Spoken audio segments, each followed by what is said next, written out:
Umiiral muli ang amihan pero patuloy pa rin makararanas ng maaraw na panahon sa mga susunod na araw. Itong ilang mga lugar na maaaring makaranas ng mainit na panahon.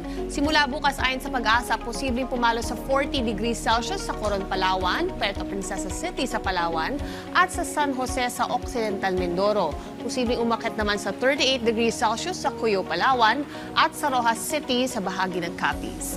Paalala po, para iwas heat stroke, laging uminom ng tubig para manatiling hydrated at magdala ng panangga sa init ng araw kung kayo ay lalabas. Samantala, mas ramdam naman ang malamig na amihan sa gabi hanggang madaling araw.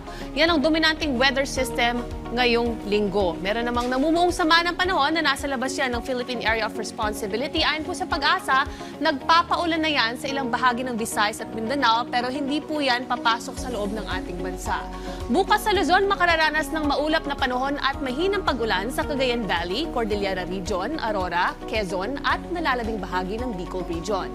Samantala, ang buntot o trough ng LTE sa labas ng PAR ay nagdadala ng kalat-kalat na pag-ulan sa Visayas at maulap na panahon. Abot din ang epekto ng trough na yan sa malaking bahagi ng Mindanao. Alerto po sa posibleng pagguho ng lupa o pagbaha. Posibleng magpatuloy ang pag-ulan dala ng trough ng LPA hanggang sa Miyerkules. Kaya keep safe at stay dry. Laging tandaan may tamang oras para sa bawat Pilipino. Panapanahon ng yan.